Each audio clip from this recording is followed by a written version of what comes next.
Asesoría y Defensa Legal con Milton Domínguez, el podcast donde el conocimiento y la experiencia se unen para ser aplicados en la vida cotidiana. Un lugar donde el derecho se estudia, se analiza y se aplica. Pensado para ti, que buscas conocer, que eres asesor, que defiendes, que estudias, enseñas o que apenas estás iniciando tu camino en el apasionante mundo de la abogacía.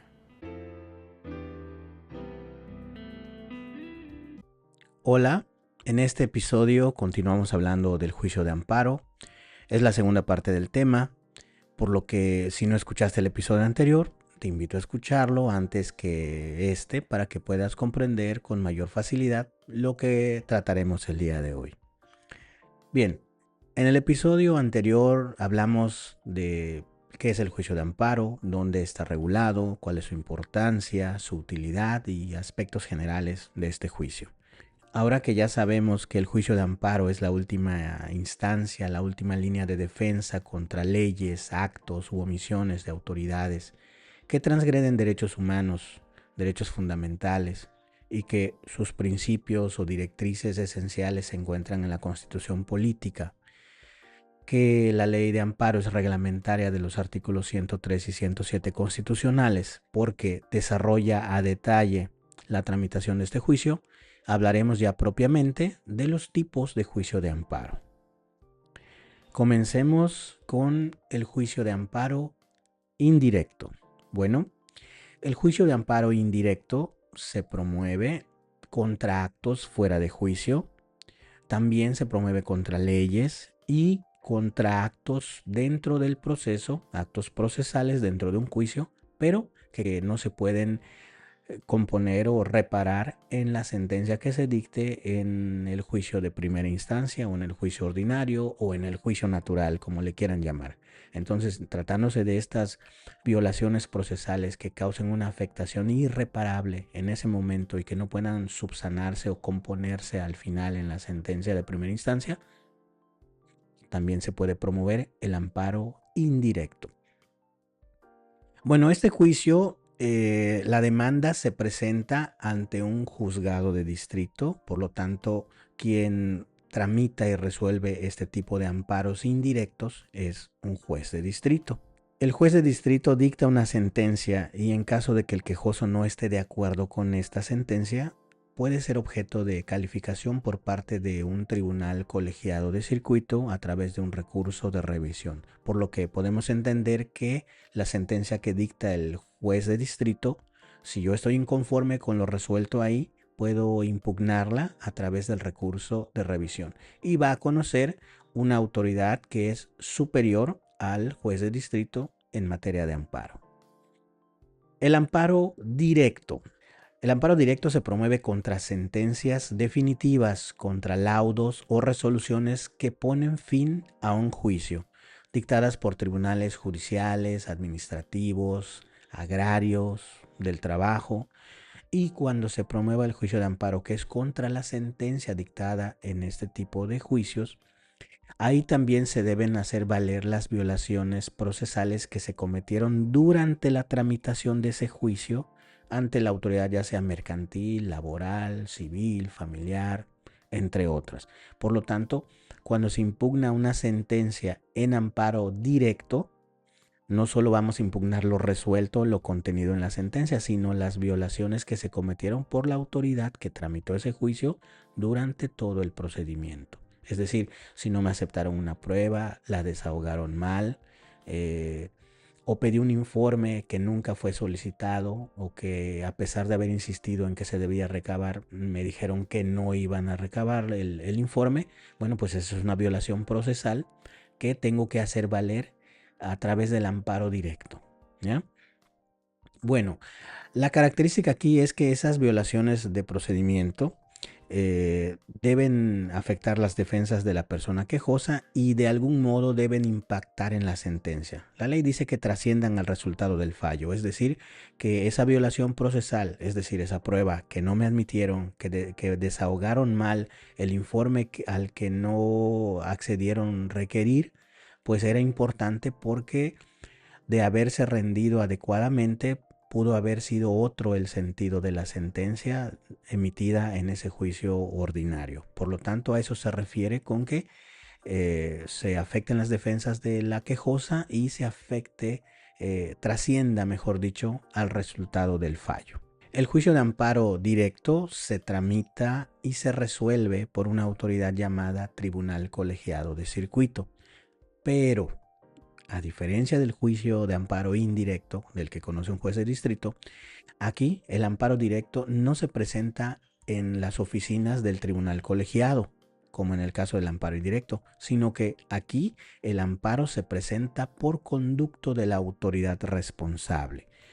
Se debe adjuntar copia para cada una de las partes en el juicio y la autoridad responsable va a remitir la demanda al tribunal colegiado que corresponda para que resuelva el juicio de amparo.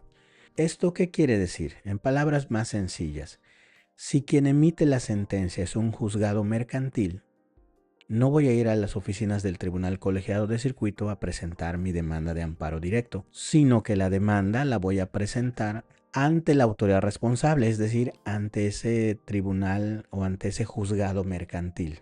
Una vez que la recepcione él, va a realizar una serie de actos relacionados con la demanda de amparo y la va a remitir al Tribunal Colegiado de Circuito, que es ahora sí la autoridad que va a tramitar y a resolver ese juicio de amparo directo, y va a emitir una sentencia en la que va a revisar y va a calificar la sentencia del juez mercantil, por ejemplo, en la que decidirá si ésta contiene violaciones a derechos humanos o no las contiene.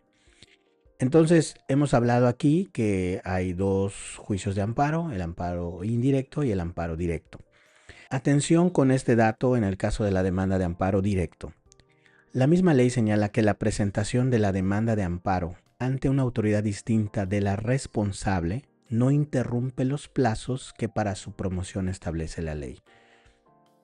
¿Por qué dice esto? ¿Qué quiere decir esto? Bueno, acabamos de decir que el amparo directo se presenta por conducto de la autoridad responsable, es decir, yo la presento ante el juzgado mercantil o ante el tribunal laboral que emitió la sentencia correspondiente. Pero si yo la presento ante una autoridad diferente, ¿qué tal si me voy al tribunal colegiado y la presento ahí? No creo que la reciban, pero si la reciben, vamos a suponer, la presento ahí, la van a remitir al tribunal, al juzgado mercantil o al tribunal laboral que corresponda, pero no va a tener la fecha de presentación en la que presenté primeramente ante el tribunal colegiado, sino va a tener como fecha de presentación aquella en la cual la reciba el juzgado mercantil o el tribunal laboral. Y si la presenté en mi último día, que ya sabemos que son 15 días, pues cuando llegue al tribunal, al juzgado mercantil o al tribunal laboral, va a tener una fecha de recepción diferente. Y tal vez cuando la fecha que se indique en el sello de recepción por parte de estas autoridades responsables, pues ya se habrá excedido el plazo de 15 días para presentar mi demanda. Entonces, es importante saber este dato porque la demanda de amparo directo se presenta por conducto de la autoridad responsable. ¿Por qué es importante diferenciar cuando debemos tramitar o intentar el amparo en la vía directa o indirecta? Porque si elegimos equivocadamente la vía del amparo, pues esto va a significar pérdida de tiempo, pérdida de recursos materiales, recursos humanos, recursos económicos y lo que es todavía más importante, significa perder oportunidades de defensa. Porque, como ya he dicho, incluso si la presentas fuera del plazo del que señala la ley de amparo para que se considere presentada oportunamente tu demanda, pues puede dar lugar a la triste y nefasta consecuencia de desechamiento de la demanda de amparo. O, como ya hemos visto, hace un momento comentamos que si la presentas ante una autoridad distinta a la señalada por la ley, cuando llegue al conocimiento de la autoridad responsable, le va a poner su sello de presentación, su fecha de presentación, y tal vez ahí se hayan pasado más de los 15 días que la ley señala para interponer la demanda. ¿Y esto a qué va a dar lugar? A que cuando llegue al colegiado de circuito digan, bueno, pues la presentaste o llegó al conocimiento de la autoridad responsable fuera del plazo de 15 días. Y eso pues ya prácticamente implica un desechamiento de la demanda. Bueno, Hablemos ahora de la suspensión del acto reclamado. Como ya habíamos dicho, una de las cuestiones por las cuales el juicio de amparo, directo o indirecto, es muy apreciado, aparte de que con él se puede revertir el acto de autoridad que nos perjudica por estimarse violatorio de derechos fundamentales, tenemos la figura de la suspensión del acto reclamado. Con esta figura se puede frenar de golpe la ejecución de ese acto que estamos tildando de inconstitucional, casi inmediatamente después de haber presentado la demanda de amparo. Y esta suspensión del acto reclamado tendrá efectos durante toda la tramitación del juicio de amparo. Es decir, con el amparo lo que buscamos es revertir la decisión de la autoridad ordinaria, de la sentencia mercantil o de la sentencia laboral. Pero si dentro de ese juicio se ordena un embargo, una venta de bienes, o tal vez en un procedimiento se ordena mi privación de libertad, mi detención, pues no es necesario que tengamos que esperar a que se dicte la sentencia en el juicio de amparo en el que se decida si es apegado o no a derechos humanos el procedimiento o la sentencia, sino que buscamos paralizar ese acto de autoridad que consiste en mi detención o en mi embargo de bienes o en que se me cobre un adeudo. Entonces, esto lo logramos a través de la suspensión del acto reclamado. Podemos decir entonces que cuando se presenta la demanda de amparo y solicitamos la suspensión del acto reclamado, reunimos los requisitos que la ley fija, entonces podemos decir que dejamos paralizado o dejamos en pausa esa ejecución del acto que estamos reclamando de la autoridad responsable.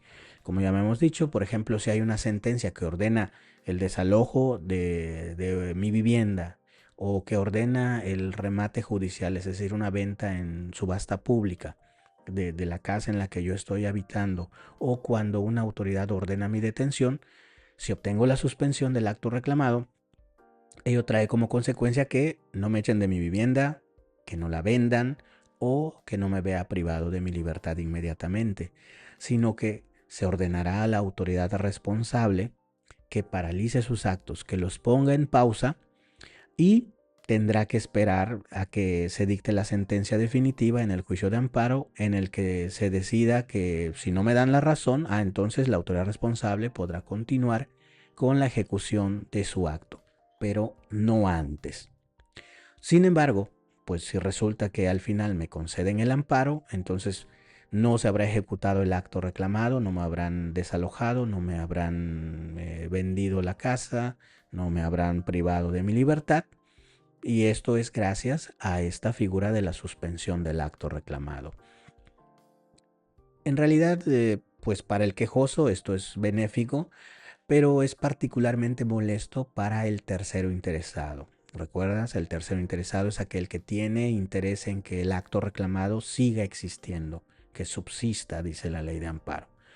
Como por ejemplo en el caso de un vencedor en el juicio ordinario, ya sea un juicio mercantil, un juicio civil, un juicio laboral. Cuando se obtiene la suspensión del acto reclamado, se paraliza ese acto, su ejecución, y este vencedor de este juicio ordinario tendrá que esperar a que se resuelva la sentencia del juicio de amparo y sobre todo tendrá que esperanzarse de que el amparo no me sea concedido para entonces así poder obtener el pago de su derecho que haya obtenido a través de su sentencia mercantil, laboral o civil. Pero si me dieron la razón, pues obviamente que ya no va a tener nada que ejecutar el tercero interesado en ese juicio natural. Como habíamos dicho antes, la finalidad de la suspensión del acto reclamado es evitar que el quejoso sufra daños irreparables en su persona, en sus propiedades, en sus derechos, mientras se decide si el acto de autoridad es apegado a la Constitución política, si respeta derechos fundamentales o si no los respeta. Pero esta figura de la suspensión del acto reclamado tiene algunos matices que no vamos a entrar a detalle, pero vamos a mencionarlos para que tengamos una idea. Hemos visto que hay dos vías para el juicio de amparo, el indirecto y el directo. Hemos visto que el juicio de amparo indirecto se tramita ante el juez de distrito y el amparo directo se tramita ante un tribunal colegiado de circuito. Bueno, en el caso del amparo indirecto, ¿ante quién se pide la suspensión y quién la concede? Se pide al juez de distrito y éste la concede. Ahora, en el amparo directo, hemos de recordar que la demanda se presenta ante la autoridad responsable, tribunal laboral, juzgado mercantil, juzgado civil, etc. Y esta la va a remitir para que conozca el tribunal colegiado de circuito. Pero aquí entonces la figura de la suspensión del acto reclamado, quien conoce y resuelve de esta suspensión no es el tribunal colegiado de circuito, sino la autoridad responsable. Es decir, presento mi demanda de amparo directo ante el juzgado mercantil o ante el tribunal laboral, solicito la suspensión del acto reclamado y quien se va a pronunciar sobre si reúno los requisitos para ello y si me la conceden o no, va a ser esa autoridad responsable, es decir, el juzgado mercantil, el juzgado civil, el tribunal laboral, el juzgado familiar, ¿ya? A diferencia del amparo indirecto, que como vimos, quien conoce y resuelve de la suspensión, pues es el juzgado de distrito, que es la autoridad de amparo propiamente.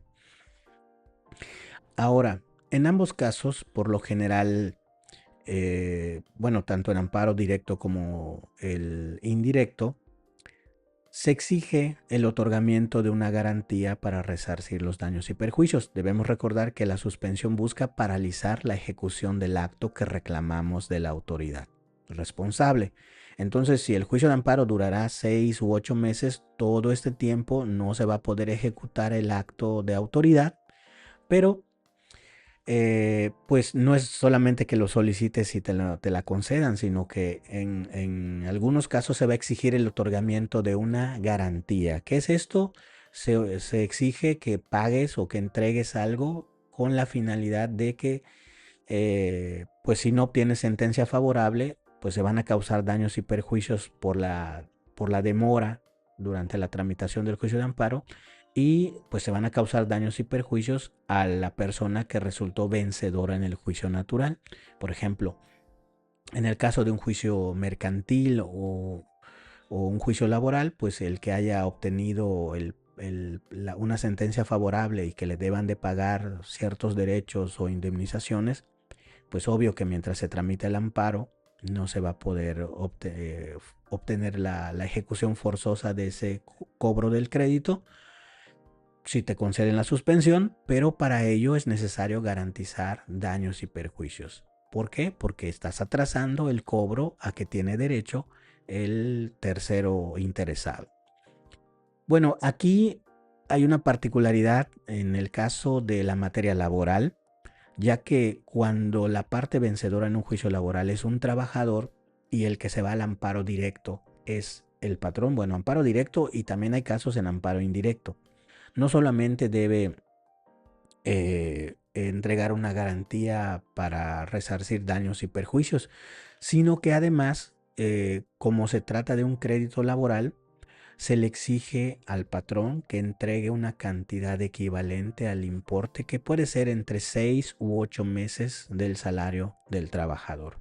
Entonces, en materia laboral hay una cuestión adicional más, no es solo daños y perjuicios, sino también entregar una cantidad equivalente a entre 6 a 8 meses de salario, que a esto se le conoce como garantizar la subsistencia del trabajador mientras se tramita el juicio de amparo.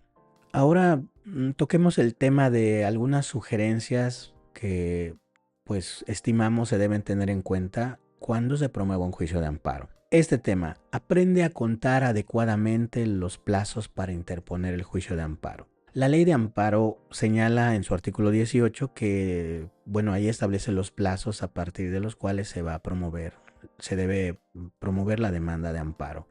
Y pues hemos visto que el plazo genérico es de 15 días.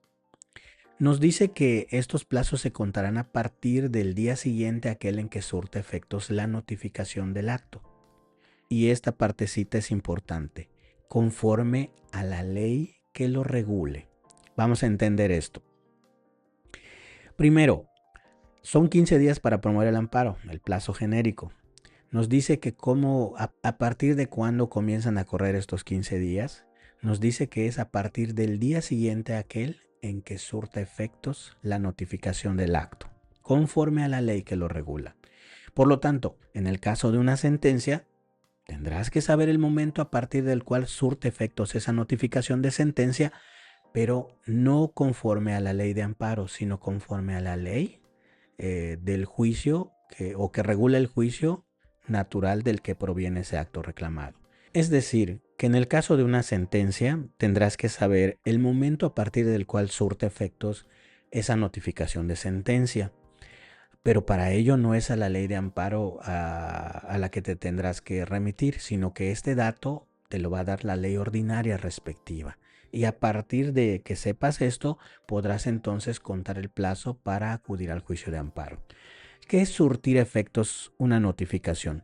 Bueno, podemos decir que es cuando la ley te tiene por íntegramente enterado de todo el contenido de una decisión de autoridad. En este caso, si hablamos de una sentencia civil, mercantil o laboral, si te notifican la sentencia, la ley dice, bueno, a partir del momento en el cual se considera, de acuerdo a la ley, que tú te enteraste por completo de todo el contenido de esa sentencia mercantil o laboral. Ejemplo, en materia laboral, la Ley Federal del Trabajo establece que las notificaciones que se entiendan personalmente con el interesado surten efectos ese mismo día. Y en materia fiscal, pues las notificaciones surten efectos al día siguiente de que fueron practicadas. Y esto es importante diferenciarlo por lo siguiente.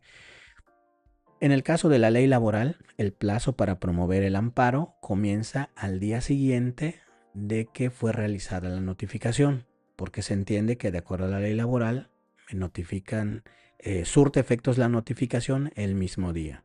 Y en el caso de la materia fiscal, el plazo comienza a partir del segundo día en que fue practicada la notificación. Si te resulta complicado, vamos a verlo de esta manera. Ejemplo más práctico. En la materia laboral, dice la ley que si se entiende personalmente contigo la notificación, surte efectos el mismo día. Y en materia fiscal, la notificación se practica hoy, pero surte sus efectos al día siguiente. Por lo tanto, supongamos que en materia laboral te notifican una sentencia el día lunes. De acuerdo a la ley, si es notificación personal, surte efectos ese mismo día lunes. Entendemos que el surtir efectos es cuando te tienen por legalmente enterado de todo el contenido de esa sentencia. Por lo que el primer día del plazo de esos 15 que tienes de acuerdo a la ley de amparo para promover el juicio de amparo comienza a partir del día martes siguiente. ¿Por qué? Porque si la ley de amparo dice que comienzan a correr los plazos a partir del día siguiente en que surte efectos la notificación, entonces en materia laboral me notifican lunes, surte efectos el mismo día lunes y mi primer día de esos 15 es al día siguiente, martes. O sea que el día martes siguiente es mi primer día de esos 15 para acudir al amparo. Pero en materia fiscal es diferente. Hemos visto que las notificaciones surten efectos al día siguiente de que fueron practicadas, entre otros supuestos que marcan las leyes, ¿no? Pero este es digamos como que el caso común. En materia fiscal entonces me notifican el mismo día lunes, pero de acuerdo a las leyes fiscales, la notificación surte efectos no el lunes, como en materia laboral, sino al día siguiente. Por lo tanto, me notifican lunes una resolución de carácter fiscal, surte efectos el día martes siguiente, pero de acuerdo a la ley de amparo, si tengo el plazo de 15 días siguientes a aquel en que surtió efectos la notificación, mi primer día de esos 15 que tengo para promover el juicio de amparo comenzarían a contarse a partir del día miércoles. En resumen, en materia fiscal me notifican el día lunes, surte sus efectos el día martes, y mi primer día de esos 15 para irme al amparo comenzará a partir del día miércoles. Entonces, ¿ves la diferencia? En materia laboral me notifican lunes, el martes es mi primer día de esos 15 para el amparo, y en materia fiscal, por ejemplo, me notifican lunes, surte efectos martes y el miércoles siguiente es mi primer día de esos 15 para acudir al amparo. ¿Por qué hago hincapié en esto? Porque sucede que se han perdido asuntos por no saber contar o diferenciar esta cuestión del cómputo en los plazos de interposición del amparo. Te comento una experiencia. A un compañero que no tuvo en cuenta esta situación, que se dedicaba a una materia distinta a la laboral, pues presentó él su demanda de amparo directo ante la autoridad responsable, según él, en el último día de su plazo, es decir, en el día 15 del que señala la ley de amparo. Pero lo que sucedió realmente es que él contó mal su plazo. Creyó que la notificación personal en materia laboral surtía efectos al día siguiente de su realización, cuando ya vimos que no es así. Hemos visto que me notifican lunes, surte efectos lunes. Pues él, hagan de cuenta que le notificaron lunes, creyó que surtía efectos el día martes y que el miércoles era su primer día. Entonces, él al acudir a presentar su demanda de amparo, pues equivocadamente creyó que estaba en el día 15 de su plazo, cuando en realidad la presentó el día 16, es decir, ya estaba fuera del plazo. ¿Cuál fue la consecuencia?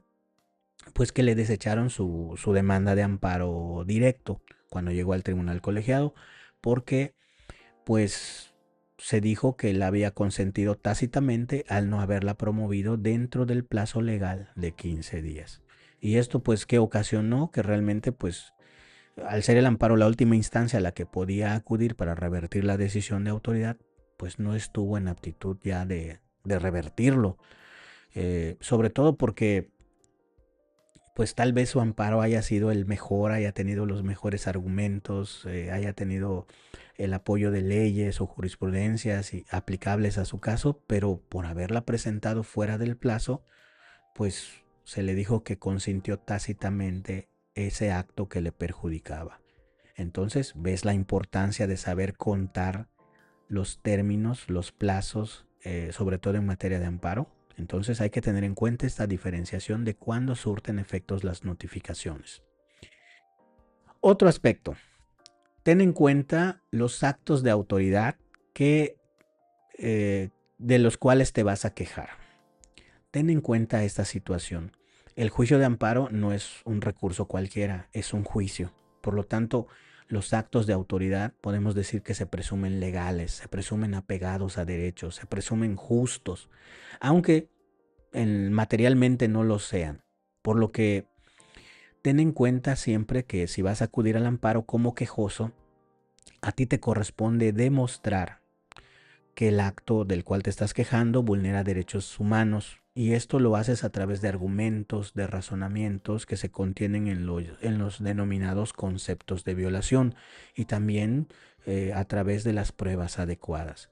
No te confíes de aquella figura jurídica de la suplencia de la queja, que ya vimos que opera en favor de ciertos grupos vulnerables y que incluso puede llegar al grado de hacer valer conceptos de violación no propuestos en la demanda.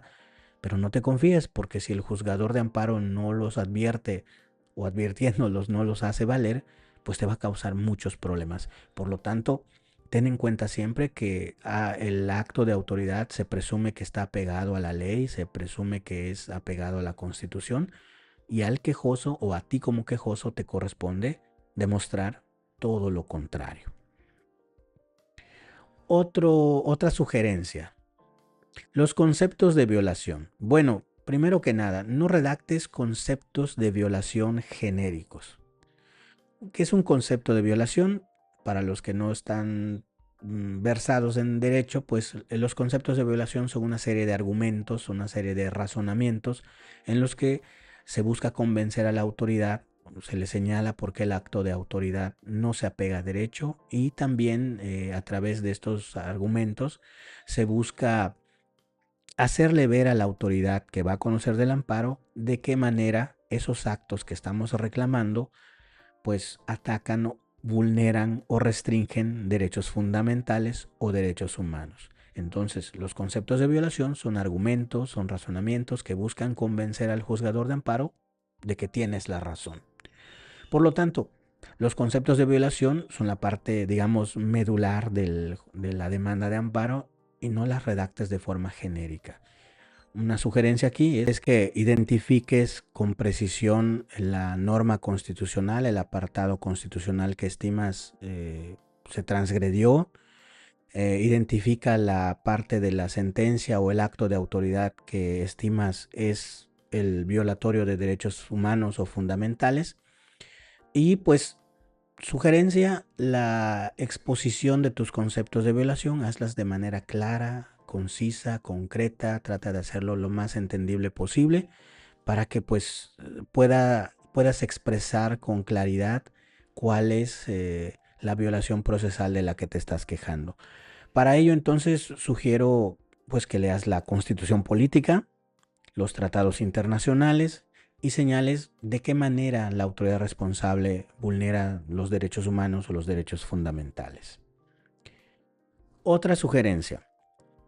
En el caso de amparos contra sentencias definitivas, en el caso del amparo directo, hay una máxima que dice que un buen amparo comienza desde el juicio de origen.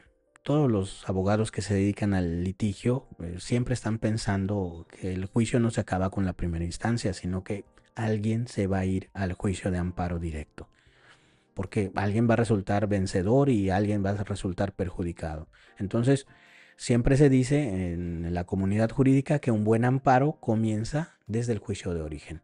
Así que para que estés en aptitud de hacer una buena demanda de amparo, pues piensa desde el inicio que vas a tener que preparar el camino para que pues en su momento tengas la oportunidad de desarrollar bien tu demanda de amparo. Por lo tanto, en el juicio natural, en el juicio mercantil, laboral, fiscal, en cualquier familiar, por ejemplo, haz bien tu demanda, haz bien tu contestación en ese juicio ordinario. Ofrece y desahoga adecuadamente las pruebas, cuida el debido proceso, es decir, identifica si en el procedimiento ordinario la autoridad actuó contra la ley. Haz una lista de las omisiones, de los errores, de los actos que consideres que constituyen violaciones al debido proceso. Documenta esas actuaciones, documenta esas omisiones y sobre todo integra bien tu expediente. ¿A qué me refiero con esto? Ten ordenadas cronológicamente las constancias de autos. Procura no extraviarlas. No sea que cuando tengas que promover amparo estés corriendo con el tiempo, solicitando copias a la autoridad, y esto además de tiempo te va a quitar concentración. Entonces no es recomendable que a lo último, cuando tengas necesidad de irte al amparo, pues pierdas tiempo ordenando tus constancias, buscando alguna que se extravió o yendo a solicitar copias o a tomar fotografías del expediente y tengas que esperar a que el expediente esté disponible o tengas que hacer fila para que te lo presten. Entonces esto te va a quitar tiempo y por lo tanto, entre menos tiempo tengas para promover la demanda de amparo, pues te vas a desesperar, te va a quitar concentración y muy probablemente no podrás visualizar ni expresar bien las violaciones procesales o las violaciones a derechos fundamentales en tu demanda de amparo. Bueno, ahora hablemos de algo que pues yo considero que son mitos sobre el juicio de amparo. Esto va principalmente para quienes se encuentran aún en la carrera, a los que están cursando sus estudios, o para los que están apenas saliendo, egresando de la carrera de Derecho y están comenzando a ejercer.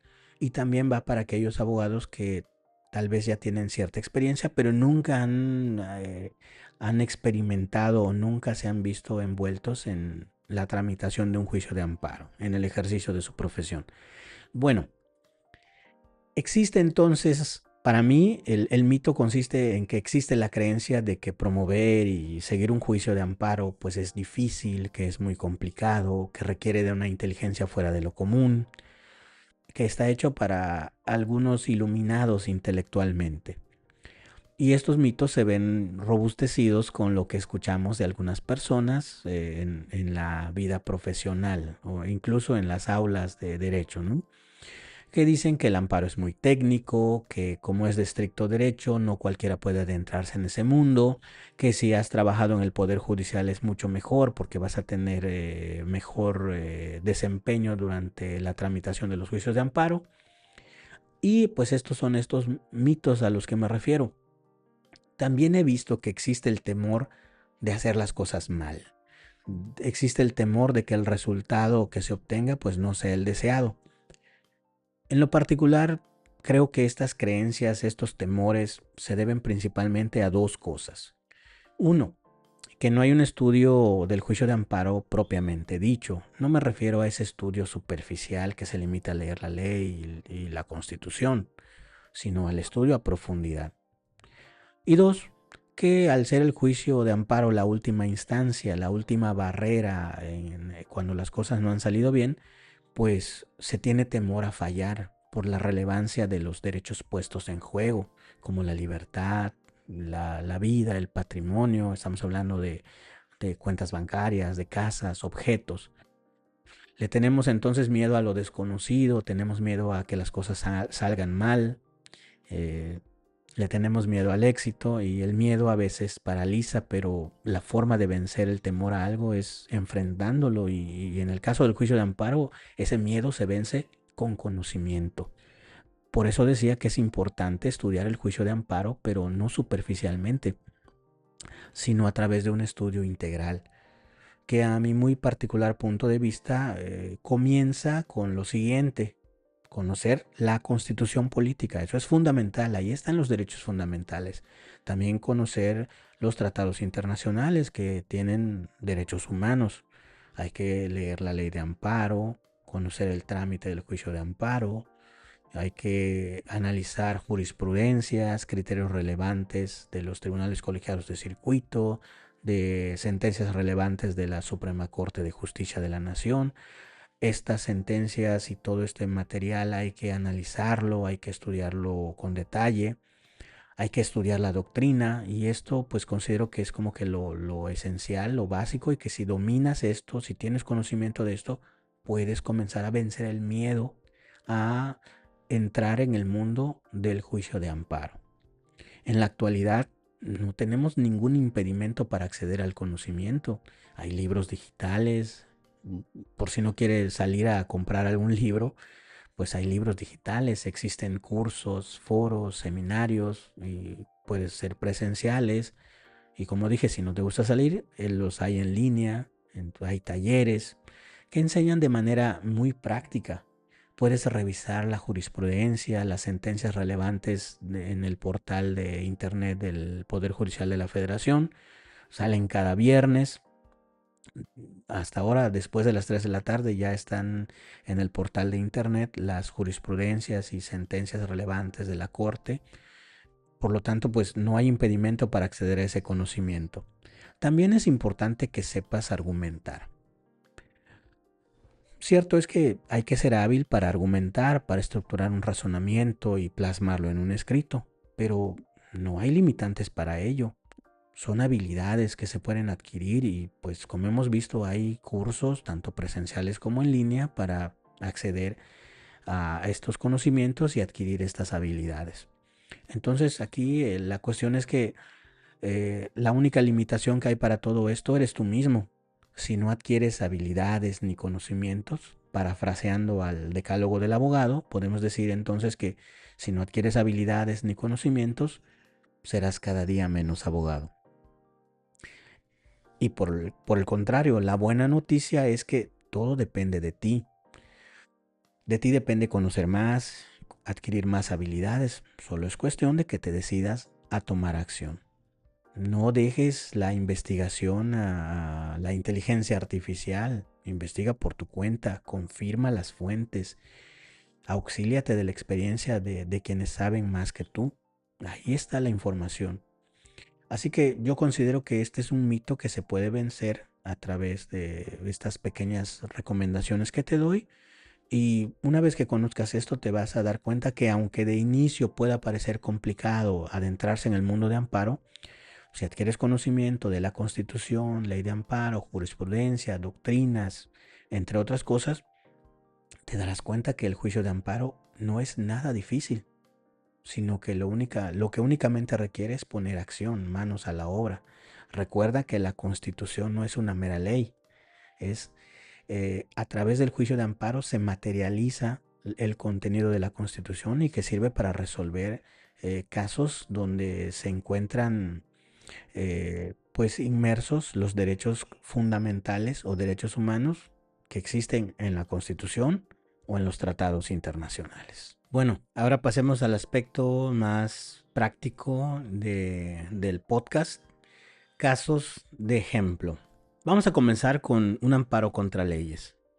El primer amparo contra leyes que promoví, bueno, aún no se había modificado la Constitución propiamente sobre el tema de derechos humanos, pero es un caso que considero ejemplifica muy bien cómo es que el conocer acerca de la Constitución política y del juicio de amparo puede ayudar para que no se te aplique una ley. Se trató de una persona que enviudó. El esposo recién había dejado de trabajar y disfrutaba de una pensión por haber laborado cierto tiempo en una institución de gobierno. Tenía alrededor de 4 meses de retiro y pues por ende también tenía 4 meses de gozar de su pensión de retiro. Desafortunadamente fallece al 5.º mes de haber comenzado a recibir su pensión. Obviamente que la esposa, la viuda, pues no tenía otro sustento, no tenía otro ingreso, tramita una pensión por viudez ante el organismo de seguridad social de aquella entidad federativa, pero la ley estatal de seguridad social establecía que en caso de fallecimiento del pensionado, la viuda percibiría una pensión, pero solamente por un lapso de 6 meses, y que además el monto de esa pensión se iría reduciendo cada mes. Esto obviamente que pues va en perjuicio de la sobrevivencia de esta persona. Y además quiero recalcar aquí que esta persona pues no tenía hijos que le pudieran ayudar con sus necesidades económicas y tampoco tenía bienes propios. Es decir, dependía en mucho de la pensión de viudez para poder subsistir. Se promovió un amparo contra esa decisión del Instituto de Seguridad Social porque había decidido otorgar la pensión bajo esos términos, es decir, por 6 meses y se le iba reduciendo cada mes el monto de la pensión. Bueno, entonces se promueve el amparo contra esa decisión del organismo de seguridad social y contra la ley, contra la parte de la ley que establecía esas condiciones pues perjudiciales para esta persona. Se argumentó que era contrario a los principios de seguridad social, de los principios establecidos en la Constitución. Se argumentó que se le dejaba en el abandono por no tener medios de subsistencia propios y que por su edad era muy difícil obtener un empleo remunerado. Pero sobre todo no había una razón justificada del por qué se le otorgaría la pensión solo por 6 meses y con reducción de su monto. También se dijo que, bueno, si el esposo pensionado hubiera vivido más tiempo, más meses o más años, pues se le hubiera otorgado la pensión de manera completa, no importando el tiempo de vida que éste tuviera. Entonces no había una razón válida del por qué a esta persona viuda pues se le diera ese trato diferenciado de por solo 6 meses y con reducción de su cuantía.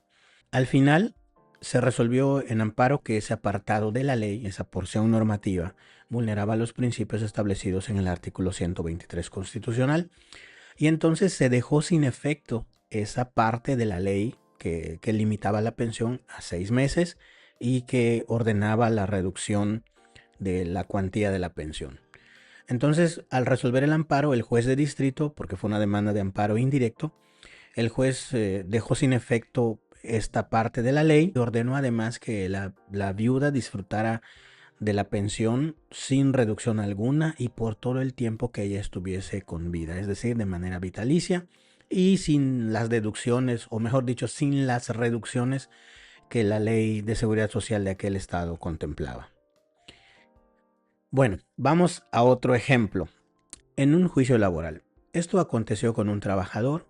Demandamos despido por un despido injustificado, se demandó el pago de diversas prestaciones, pero al acudir a juicio la parte demandada, la parte patrona, argumentó o estableció su defensa diciendo que pues no había relación laboral con el empleado, ya que no habían documentos, no habían nóminas, no habían constancias de trabajo, es decir, no había documentación alguna que pues demostrara que existió esa relación laboral, y por ende pues la parte patrona, cuando acude a juicio, pues estableció como defensa que pues no existía relación laboral, y que al no haber relación laboral pues no tenía derecho al pago de ninguna prestación, porque no es posible que hubiese un despido porque no había esa relación de trabajo. Bueno, durante el desarrollo del juicio laboral, durante la tramitación del procedimiento, se ofreció y se pidió se desahogara una prueba consistente en una inspección de documentos. Y según la Ley Federal del Trabajo, eh, establece hasta la fecha que hay documentación que el patrón tiene obligación legal de conservar y exhibir en juicio, y que si no se exhiben los documentos, pues se tendrán por presuntivamente ciertos los hechos que se pretenden acreditar con esa exhibición de documentos. Bueno, la parte demandada en ese juicio no los exhibe, argumentó que no tenía obligación legal porque no había relación laboral con el empleado, y en consecuencia, pues al no haberlos exhibido de acuerdo con la ley laboral, pues lo procedente era que se tuviera por acreditado, aunque sea presuntivamente, la existencia de una relación laboral. La cuestión es que al emitirse el laudo, que es así como se llamaban las sentencias cuando se tramitaban los juicios laborales ante las juntas de conciliación y arbitraje, bueno, al emitirse el laudo, pues la autoridad laboral no le dio la razón al trabajador y no estableció condena al patrón. Argumentó que no era posible establecer condena basada en la presunción derivada de la no exhibición de documentos en esa prueba de inspección. Entonces básicamente dijo que no podía establecer condena basada en una presunción. Esto motivó a que se promoviera un juicio de amparo directo, porque era una resolución que ponía fin a un juicio, es un laudo dictado por una autoridad del trabajo. Entonces se promueve un amparo directo y se argumentó que lo que debió hacer la autoridad laboral, que en ese entonces se llamaba Junta de Conciliación y Arbitraje, pues se argumentó en el amparo que esta autoridad debía establecer condena como resultado de que el patrón no exhibió en juicio los documentos que tenía obligación legal de conservar y exhibir en el proceso laboral. Al final, en este amparo, se concedió el amparo para los efectos de que la autoridad laboral, la Junta de Conciliación y Arbitraje, emitiera un nuevo laudo en el que pues expresara las razones y fundamentos de la valoración de esa prueba de inspección, en cualquier sentido que éste fuera. Entonces la autoridad laboral dicta un nuevo laudo y en lugar de establecer condena resultado de esa prueba de inspección durante el juicio laboral, pues de nueva cuenta volvió a dictar un laudo absolutorio, es decir, tuvo por no acreditada la relación laboral de nuevo, y en esta ocasión, en este segundo laudo, pues expuso de manera un poquito más detallada las consideraciones por las cuales estimaba que no era procedente establecer una condena basada en una presunción.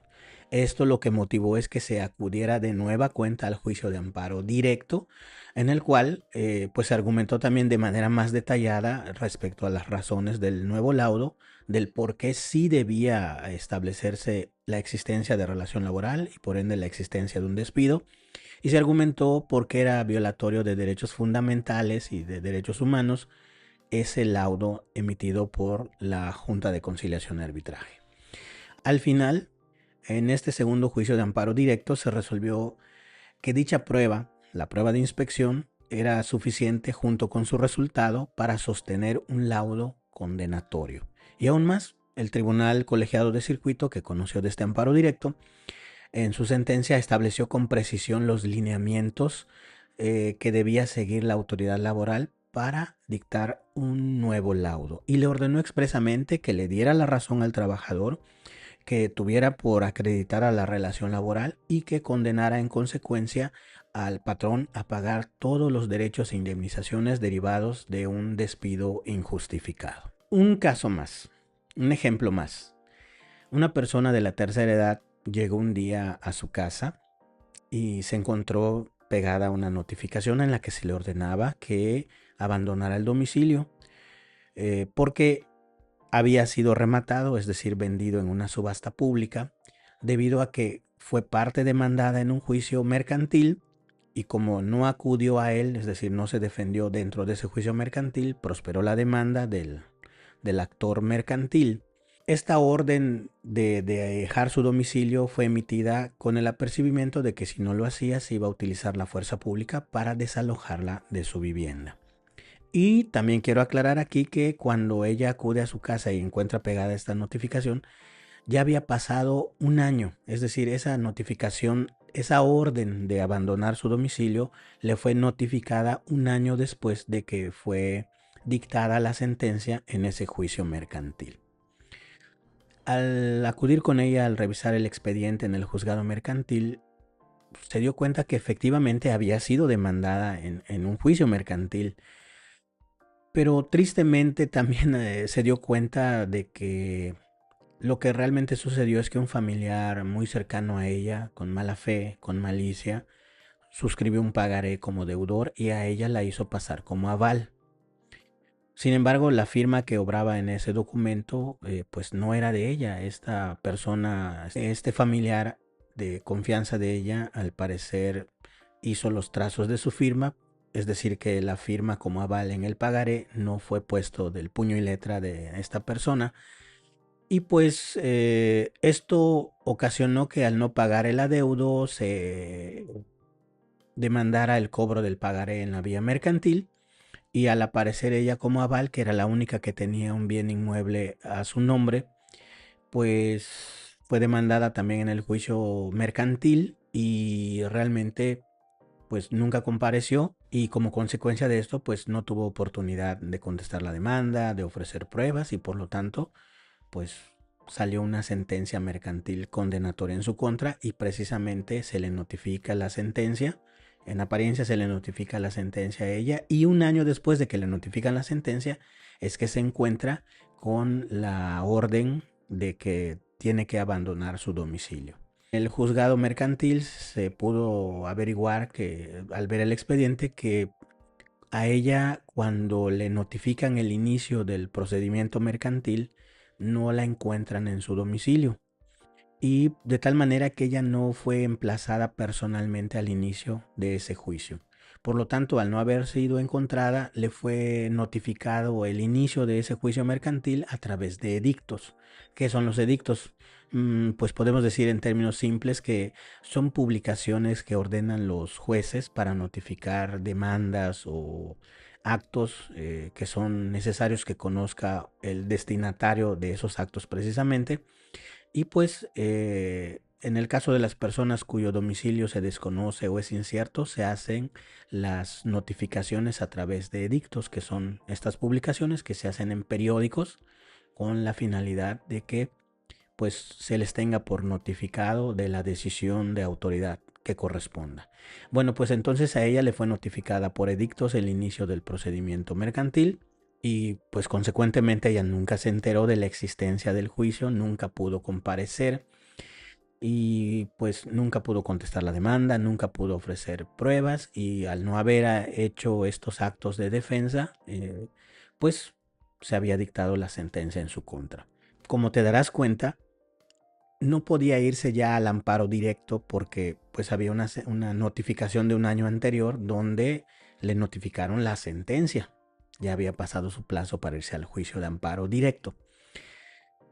Pero al no haber comparecido en el juicio mercantil desde el inicio del procedimiento y en ninguna de sus etapas posteriores, que es lo que se llama, que se llevó el juicio en rebeldía del demandado, pues ella al no haber comparecido se llevó en rebeldía su caso y al no haber comparecido en el juicio mercantil en ninguna de sus etapas, podía hacer valer un amparo indirecto contra esa primera notificación o emplazamiento a juicio.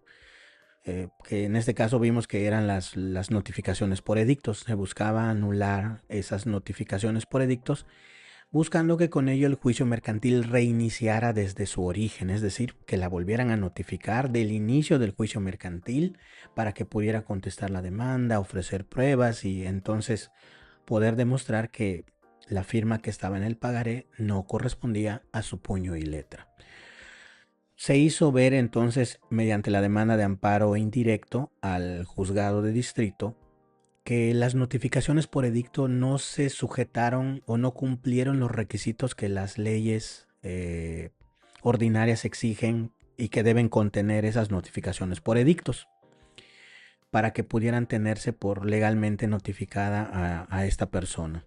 Entonces, en ese juicio de amparo indirecto, lo que se buscó, atención, lo que se buscó es anular la primera notificación al juicio mercantil y si se anulaba todo eso, se iban a caer como fichas de dominó todos los actos posteriores, anulando la notificación primera al juicio mercantil, todos los actos después, durante el proceso mercantil, como la notificación, la emisión de la sentencia, su notificación, la orden de desalojo y todo, pues iban a quedar también sin efectos. Al final, pues lo que se argumentó ahí fue que no se reunían los requisitos de ley, que se violentaron los principios constitucionales de legalidad y seguridad jurídica, de debido proceso, y por lo tanto también se alegó que no se cumplieron con las formalidades esenciales que debían reunir las notificaciones por edictos. Se obtuvo entonces que la concesión del amparo indirecto, el juez de distrito resolvió que efectivamente la primera notificación por edictos estuvo mal, no reunió los requisitos legales y con esto lo que se obtuvo es que el juicio volviera a comenzar. Es decir, que se le notificara a la persona para que pudiera tener oportunidad de defenderse en el juicio mercantil, como ya dije, contestar la demanda, ofrecer pruebas y sobre todo demostrar que la firma que estaba en ese título de crédito no era de su puño y letra y que por lo tanto no podía tener el carácter de aval y que por lo tanto no debía habérsele embargado ningún bien y mucho menos molestarla en sus propiedades o posesiones. Pero aún más, en este juicio de amparo indirecto, como ya había una orden de desalojo de su casa, lo que se pidió además fue la suspensión del acto reclamado, es decir, que se dejara en pausa la orden de desalojo durante todo el tiempo que hubiere durado la tramitación del juicio de amparo. Entonces, el juicio duró como unos 8 meses, más o menos, y en ese plazo en el que se tramitó y resolvió el juicio de amparo, ella siguió viviendo en su casa, no le fueron a molestar más por el juzgado de mercantil y pues tampoco podían ejecutar una orden de desalojo por conducto de la fuerza pública. Por lo tanto, cuando se resolvió a su favor el amparo, pues se quedó sin efecto todo, se dejó sin efecto el acto de remate de su casa, se dejó todo nuevo desde el inicio y por lo tanto pues pudo liberar su casa del remate, ya se había vendido judicialmente y de todos los actos acaecidos durante el proceso mercantil. Ya en el juicio mercantil pues ya tuvo oportunidad de defenderse bien porque ya tenía conocimiento del mismo y al final pues a través de una prueba pericial se demostró que la firma que estaba ahí no correspondía a su puño y letra. Imagínate, se trató de un juicio ya concluido, con la venta de la casa ya hecha, con una orden de desalojo a efectuarse inmediatamente y por conducto de la fuerza pública. Pero por medio del amparo se logró dejar sin efecto todos esos actos que perjudicaban a esta persona y que la despojaban de su patrimonio. Como ves, el juicio de amparo no es solo un procedimiento, no es solo un mero recurso legal, es un juicio, es una herramienta de defensa profesional. Debemos recordar que el amparo pues es un medio de control de la legalidad y de la constitucionalidad, mejor dicho, es un medio de control constitucional de los actos de autoridades y además es un medio a través del cual se pueden proteger de manera efectiva los derechos humanos de las personas. Así que, pues debemos recordar que el juicio de amparo es la última línea de defensa, es lo último que queda por hacer para el ciudadano, para los abogados, pues es la última línea de defensa jurídica.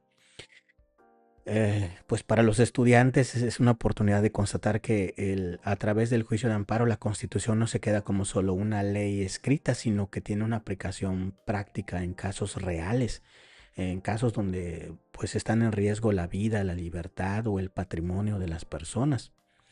Y pues finalmente el juicio de amparo es un medio efectivo para hacer valer violaciones a derechos fundamentales.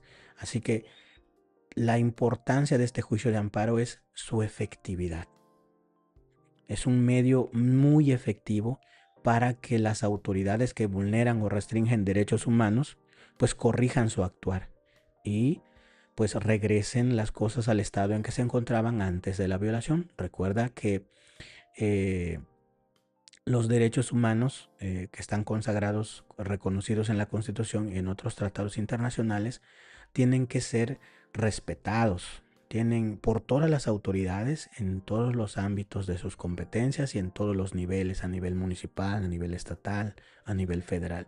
De ahí la importancia de conocer a este juicio de amparo. Bueno, hasta aquí dejamos por el momento el tema del juicio de amparo. Espero que lo que hayamos comentado aquí te haya resultado interesante, pero sobre todo espero que te sea de utilidad. Hasta el próximo episodio.